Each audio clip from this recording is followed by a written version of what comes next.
Hi everyone, welcome back to GrantMe. This is the third installment of the Ultimate University Guide for SFU, and in today's video we're going to talk about when SFU sends acceptances. So if you're not sure about what the Ultimate University Guide is or what GrantMe is, so the Ultimate University Guide is a project we have where we're going through the top 20 universities in Canada, and we're going through all the information for it, when it sends acceptances, how to apply, how to get in, where the actual university is, so you can refer to these guides so you don't have to go around and look for information or chase down anyone that can give you that information. So that is essentially the objective of the Ultimate University Guide. And so GrantMe has tons of experience in admissions, has tons of experience in getting students into university, not just getting them into university but also with funding through our scholarship platform. If you're interested in that, you can definitely take our scholarship eligibility quiz. But yeah, if you want to know when SFU sends acceptances and what to do after you get accepted and the wait times and all of that, just keep watching. And if you haven't subscribed yet, make sure you subscribe and hit the bell button. So although some universities only have admission for fall and summer, SFU actually has them for all 3 semesters. So that means that there are 3 different times of the year, or 3 different semesters, where you can get admitted into SFU. And because you have 3 different times to get into SFU, that means there are a couple months before at the beginning of each semester where you can wait to get your acceptance. So the 3 terms are spring, summer, and fall. Now, obviously, fall is the most popular time to get into SFU, and so the majority of what I'm going to be talking about in this video and what I've talked about in the past always relates to the fall semester intake for SFU. So let's go over spring and summer first, and then we'll get into fall.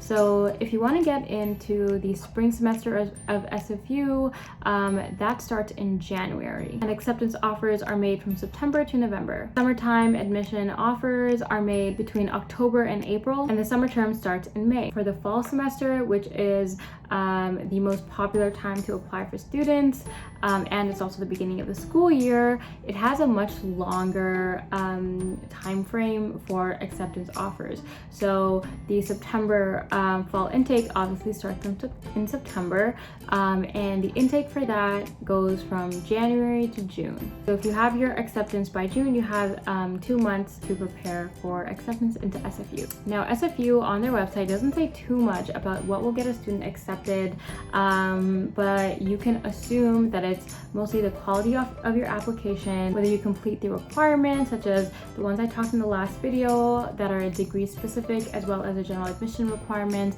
such as English and analytical skills, as well as your program requirements.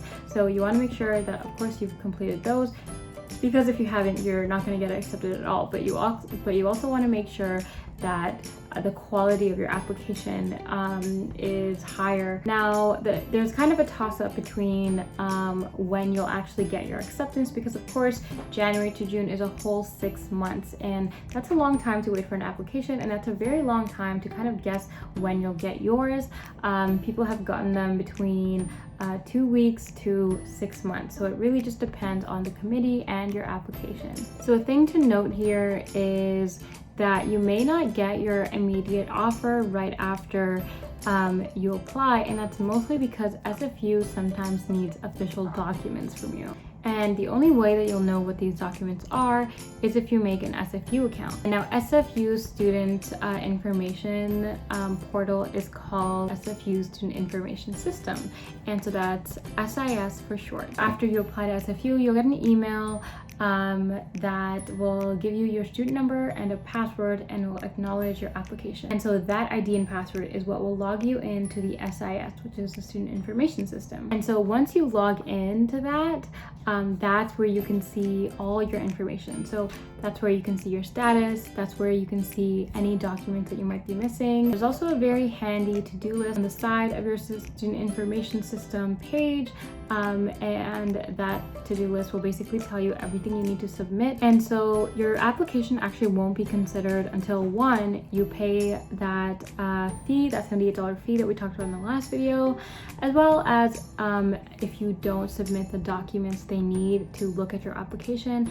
And these documents may include your high school transcript, your university and college transcript. So you want to mail them in as soon as possible. And of course, if you're unsure about any of the to-do tasks on your list or any of the documents, you can just contact SFU and they'll have a lot of information on that. So once the application decision is made, meaning once you've been accepted, you'll get an email with your letter of offer. So the offer on your letter is only valid for the date that it states on the letter. So if you applied for fall, you have to get it for fall. If you applied for spring or summer semester, that's the semester that you should be starting in. And if you can't make that, then the program reserves the right to rescind their offer. You want to make sure you know which semester you want to go into when you apply to SFU. So once you get this offer letter, most offers require at least 21 days to accept the offer. Now that depends on the program, like everything really does at SFU, including the requirements. So that the same goes for the acceptance, which is dependable on the program that you apply to, but majority of them are 21 days. And if you're not sure, don't worry, the letter will state how many days you have to accept the offer. And this may be an obvious point, but of course, if you take longer than the allotted amount of days, say it's 21 days, the program has the right to rescind your offer as well. To actually accept the offer, you have to do it through an online portal and pay a direct deposit. And this direct deposit is your admission deposit. And it's different from the $78 you paid to apply to SFU. That's your application deposit. And so that's different from your admission deposit. And so the admission deposit is the deposit of once you get admitted, and it kind of is a way to secure your spot in the program. And so if you are accepted, you can also join different Facebook groups that SFU grads are joined in for your incoming semester. You can join info sessions. There's lots of things. You can tour the campus, and these are all things you can do once you've been accepted. And of course, if you need any support on the admission process of navigating through SFU's application portal, you can also talk to GrantMe's staff if you're a GrantMe's student. And if you're not a GrantMe's student, you can book a call with one of our educators or take our quiz, and that'll connect you to one of GrantMe's team members. And we'll support you with the admission process. We'll support you with any other applications you have for school to get admitted into a university in Canada, as well as get you set up to apply to scholarships and graduate debt-free. We also do career development workshops. We have mentorships. We work with students to plan out their next 5 or 4 to 5 years of university, as well as what they'd like to do in the future. So if you are interested in having a guide made out for you by one of our team members, you can take our quiz. The link is in the description. That's it for today's video, and I'll see you guys next time.